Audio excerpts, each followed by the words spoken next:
Hello friends, नमस्कार साथियों, स्वागत है आज के सेशन में। आज के सेशन में हम बात करेंगे दोस्तों राजस्थान की सभ्यताओं से संबंधित टॉप इंपोर्टेंट क्वेश्चनों की। दोस्तों ये राजस्थान की सभ्यताओं से संबंधित टॉप इंपोर्टेंट क्वेश्चन है जो पिछले एग्जाम में आए हुए क्वेश्चन है। तो चलिए दोस्तों, शुरुआत करने से पहले मैं आपको बता दूं कि दोस्तों राजस्थान की जो पशु परिचर भर्ती 2023 में आ चुकी है दोस्तों, राजस्थान पुलिस की भर्ती और सीईटी 2024 के लिए भी दोस्तों यह वीडियो काफी इंपोर्टेंट है। तो दोस्तों आज सारे क्वेश्चनों को व्याख्या के साथ समझेंगे और राजस्थान की सभ्यताओं को दो पार्ट में कवर करेंगे। ये पार्ट फर्स्ट है दोस्तों, और दोस्तों जो पार्ट सेकंड है वह तब आएगा तब आप इस वीडियो को पूरा देखेंगे और कमेंट करेंगे। तो दोस्तों राजस्थान की सभी परीक्षाओं के लिए भी काफी इंपोर्टेंट है राजस्थान की सभ्यता।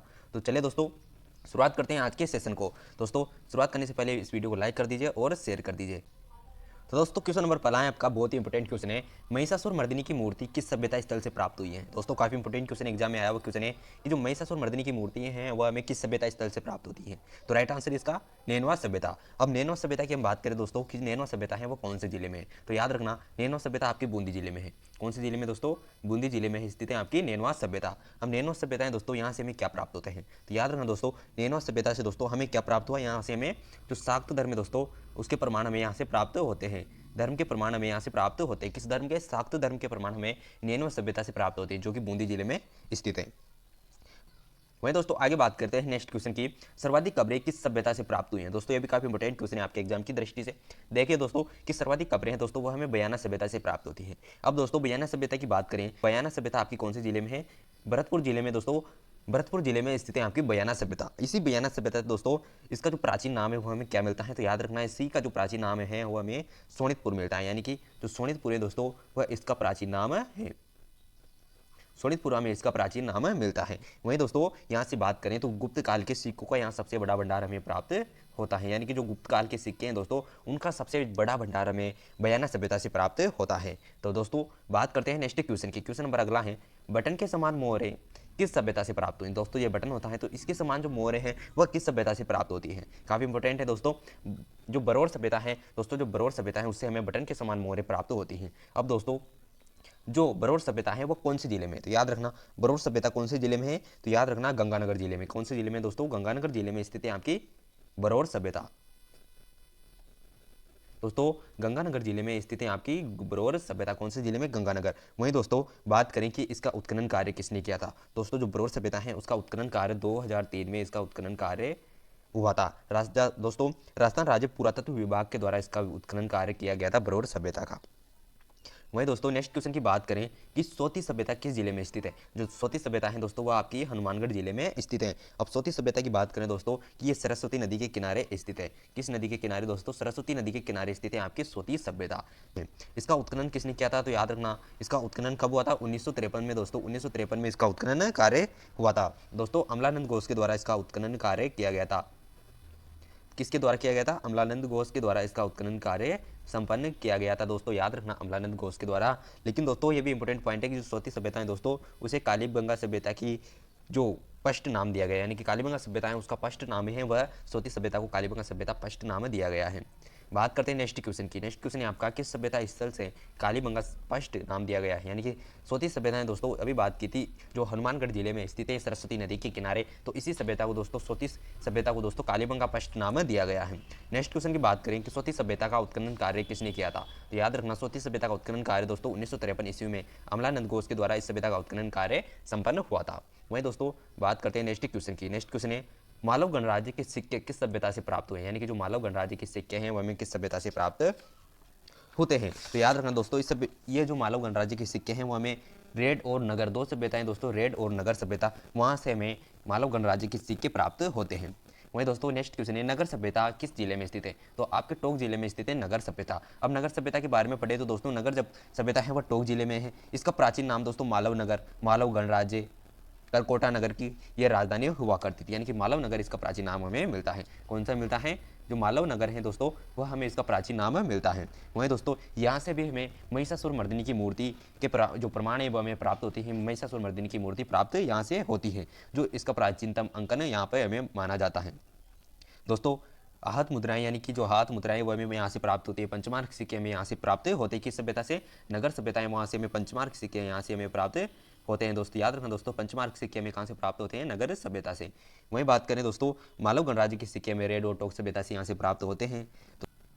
दोस्तों क्वेश्चन है अगला, जोधपुरा सभ्यता किस जिले में स्थित है? तो याद रखना जोधपुरा जो सभ्यता है वो ना तो जोधपुर जिले में है, लेकिन दोस्तों इसका जो राइट आंसर है वह है कोटपुतली तहसील जयपुर ग्रामीण जो जिला है उसमें स्थित है आपकी जोधपुरा सभ्यता। जोधपुरा सभ्यता दोस्तों किस नदी के किनारे है? तो याद रखना साबी नदी के किनारे स्थित है जोधपुरा सभ्यता। अब बात करते हैं दोस्तों कि जोधपुरा सभ्यता है वो बेराट यानी कि जो बेराट सभ्यता है उसी के किनारे स्थित है, बेराट सभ्यता के निकट स्थित है जोधपुरा सभ्यता जो सभी नदी के किनारे हैं। यहाँ से हमें मौर्यकालीन सभ्य जो समय था मौर्यकालीन सभ्यताओं के यहाँ से हमें प्राप्त होते हैं, यानी कि जो मौर्यकालीन सभ्यताएं दोस्तों उसके प्रमाण हमें यहाँ से प्राप्त होते हैं। दोस्तों लोहे से लोहे बनाने की यहाँ पर भट्टियाँ प्राप्त होती हैं। कहाँ से प्राप्त होती हैं? जोधपुरा सभ्यता से हमें लोहे की भट्टियाँ यहाँ से प्राप्त हुई, यानी कि वो भट्टियाँ जिनसे लोहा बनाया जाता था।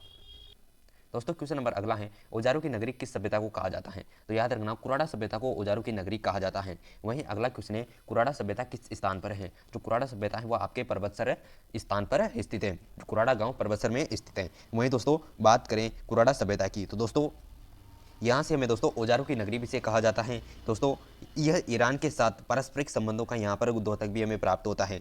स्वतंत्रता से पूर्व दोस्तों ताम्र उपकरणों ताम्र पात्रों की यहाँ से हमें प्राप्त होते हैं, यानी कि ताम्र उपकरण यहाँ से हमें प्राप्त होते हैं। दोस्तों यहाँ से हमें 103 ताम्र उपकरण प्राप्त हुए हैं। याद रखना 103। ये कुराड़ा सभ्यता पर्वतसर में स्थित है, औजारों की नगरी भी से कहा जाता है। वहीं दोस्तों बात करें नेक्स्ट क्वेश्चन की, ओजियाना सभ्यता किस जिले में स्थित है? जो ओजियाना सभ्यता है वो आपके भीलवाड़ा जिले में है। जो ओजियाना सभ्यता की बात दोस्तों याद रखना यहाँ से हमें दोस्तों आहड़ सभ्यता की जो आर्य सभ्यता है उसके समान ही अवशेष यहाँ से हमें प्राप्त होते हैं। तो याद रखना दोस्तों राजस्थान राज्य पुरातत्व विभाग द्वारा इसका उत्खनन कार्य कब किया गया था? तो याद रखना 2000 से दोस्तों 2001 ईस्वी में इसका उत्खनन कार्य राजस्थान राज्य पुरातत्व विभाग द्वारा किया गया था। दोस्तों यहाँ से हमें गाय और बैल की जो मृत मूर्तियाँ हैं वह हमें प्राप्त होती हैं, जिन्हें दोस्तों क्या कहा जाता है? ओजियाना बुल इन्हें कहा जाता है। दोस्तों याद रखना ओजियाना बुल इसे कहा जाता है। तो दोस्तों ये थी आपकी ओजियाना सभ्यता जो स्थित है भीलवाड़ा जिले में। आहड़ सभ्यता से समान यहाँ से हमें अवशेष प्राप्त होते हैं। यहाँ से हमें बैल और गाय की मृत मूर्तियाँ हैं वो हमें प्राप्त होती है, जिन्हें ओजियाना बुल कहा जाता है। इसका उत्खनन कार्य दोस्तों राजस्थान राज्य पुरातत्व विभाग द्वारा 2000 से 2001 ईस्वी में इसका उत्खनन कार्य संपन्न करवाया गया था। बात करते हैं नेक्स्ट क्वेश्चन की। नेक्स्ट क्वेश्चन है आपका, राजस्थान में बेराट सभ्यता के बाद बुना हुआ वस्त्र किस सभ्यता से प्राप्त होता है? यानी कि जो बेराट सभ्यता है वहाँ से हमें बुना हुआ वस्त्र प्राप्त होता है, तो उसके बाद किस सभ्यता से भी हमें प्राप्त होता है? तो याद रखना बालातल सभ्यता से हमें यह प्राप्त होता है। बात करें दोस्तों बालातल सभ्यता की तो याद रखना ये कौन से जिले में है? तो याद रखना वल्लभनगर तहसील दोस्तों किस में स्थित है? याद रखना दोस्तों वल्लभनगर तहसील दोस्तों वल्लभनगर तहसील उदयपुर जिले में स्थित है। वल्लभनगर तहसील उदयपुर जिले में स्थित है। यहाँ से दोस्तों उत्तर ताम्रकालीन सभ्यता के हमें यहाँ से प्रमाण प्राप्त होते हैं। उत्तर गुप्तकालीन सभ्यता किस सभ्यता के? उत्तर गुप्तकालीन सभ्यता के जो प्रमाण है वो हमें यहाँ से प्राप्त होते हैं। दोस्तों कुष्ठ रोग के प्रमाण भी हमें यहाँ से प्राप्त होते हैं। कुष्ठ रोग के प्रमाण भी हमें इस सभ्यता से प्राप्त होते हैं। किस सभ्यता से? बेराट की बालातल जो सभ्यता है वहाँ से हमें कुष्ठ रोग वल्लभनगर तहसील उदयपुर में स्थित उत्तर ताम्रकालीन यह सभ्यता है। वहीं दोस्तों आर्य सभ्यता के समान यहाँ से हमें भी अवशेष प्राप्त होते हैं। वहीं बात करते हैं दोस्तों नेक्स्ट क्वेश्चन की, सुनारी सभ्यता किस जिले में स्थित है? तो याद रखना सुनारी सभ्यता झुंझुनू जिले में स्थित है। इसका जो राइट आंसर है वह है आपका झुंझुनू। सुनारी सभ्यता का दोस्तों उत्खनन हुआ था आपका याद रखना 1980 में दोस्तों 1980 से 81 के मध्य इसका उत्खनन कार्य हुआ था। कब हुआ था? 1980 से 81 के मध्य इसका उत्खनन कार्य हुआ था। राजस्थान राज्य पुरातत्व विभाग द्वारा इसका उत्खनन कार्य किया गया। लौह एक्स से दोस्तों यहाँ पर लोहे बनाने की भट्टियाँ यहाँ में प्राचीनतम जो भट्टियाँ है उसके प्रमाण में यहाँ से प्राप्त होते हैं। तीर भाले आदि भी यहाँ से हमें प्राप्त होते हैं।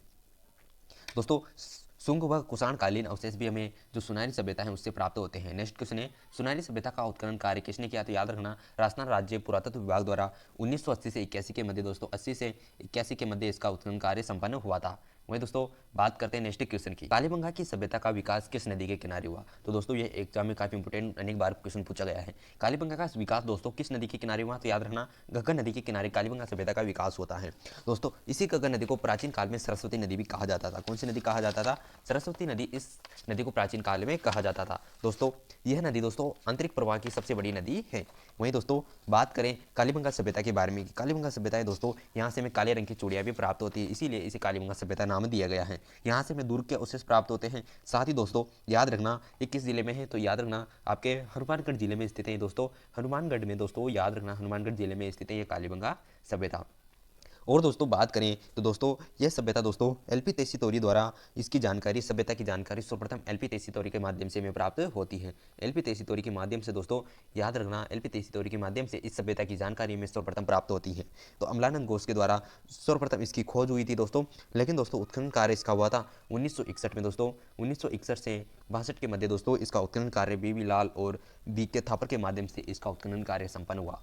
और दोस्तों बात करें आगे इंपॉर्टेंट पॉइंट की कि कालीबंगा सभ्यता से कौन कौन से इंपॉर्टेंट पॉइंट बनते हैं, तो याद रखना दोस्तों इसका जो समय माना जाता है वह कार्बन सी पद्धति के माध्यम से 2300 दोस्तों याद रखना 2350 ईस्वी से 1750 ईस्वी के मध्य इसका जो कालक्रम है वह माना जाता है। वहीं दोस्तों बात करें कि सिंधी भाषा शब्द का अर्थ यहाँ पर काले रंग की चूड़ियाँ होता है, इसीलिए इस शब्द का जो अर्थ होता है वो काले रंग की चूड़ियाँ हमें यहाँ से प्राप्त होता है। तो दोस्तों बात करते हैं और आगे इंपॉर्टेंट इसकी विशेषताओं की। दोस्तों इसी सभ्यता से जो अवशेष, कालीबंगा सभ्यता से जो अवशेष प्राप्त होते हैं दोस्तों, उन्हें सुरक्षित रखने के लिए राज्य सरकार ने एक संग्रहालय की स्थापना की। एक संग्रहालय के रूप से हम उसे जानते हैं। वहीं दोस्तों बात करते हैं नेक्स्ट क्वेश्चन की। नेक्स्ट क्वेश्चन है कि सभ्यता के निवासी मृतक को शव को गाड़ते थे, जिसका प्रमाण हमें मिलता है। तो याद रखना जो कालीबंगा सभ्यता है उसके जो मृतक होता था उसके शव को गाड़ते थे, यानी कि कालीबंगा सभ्यता है उससे हमें 3 समाधि के प्रमाण यहाँ से प्राप्त होती है, यानी कि 3 प्रकार की समाधियाँ यहाँ से प्राप्त होती हैं। वहीं दोस्तों बात करते हैं नेक्स्ट क्वेश्चन की। कालीबंगा सभ्यता की खोज कब हुई थी, तो याद रखना कालीबंगा सभ्यता की खोज हुई थी 1952 में। अमलानंद घोष के माध्यम से इस सभ्यता की खोज हुई थी। बात करते हैं नेक्स्ट क्वेश्चन की। नेक्स्ट क्वेश्चन है आपका, जले हुए चावल के साक्ष्य किस सभ्यता से हमें प्राप्त होते हैं, यानी कि जले हुए चावल के साक्ष्य हमें किस सभ्यता से प्राप्त होते हैं, तो कालीबंगा सभ्यता से हमें जले हुए चावल के साक्ष्य प्राप्त होते हैं।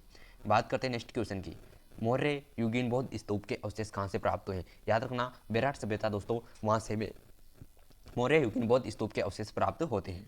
बात करते हैं नेक्स्ट क्वेश्चन की, कालीबंगा क्षेत्र के कितनी अग्निवेदियाँ प्राप्त, यानी कालीबंगा जो क्षेत्र है वहाँ से हमें 7 अग्निवेदियाँ वहाँ से हमें प्राप्त होती हैं। बात करें नेक्स्ट क्वेश्चन की, बीजे की पहाड़ी कौन सी सभ्यता से संबंधित है। जो बीजे की पहाड़ी है दोस्तों वो विराट सभ्यता से संबंधित है। तो दोस्तों आज के सेशन में इतना ही, मिलते हैं नेक्स्ट सेशन में। ये वीडियो का पार्ट सेकंड आपको चाहिए तो वीडियो को लाइक करना और शेयर करना, कमेंट जरूर करना कि आपको वीडियो का पार्ट सेकंड चाहिए। तो दोस्तों आज की इस वीडियो में इतना ही, मिलते हैं नेक्स्ट वीडियो में। जय हिंद, जय भारत।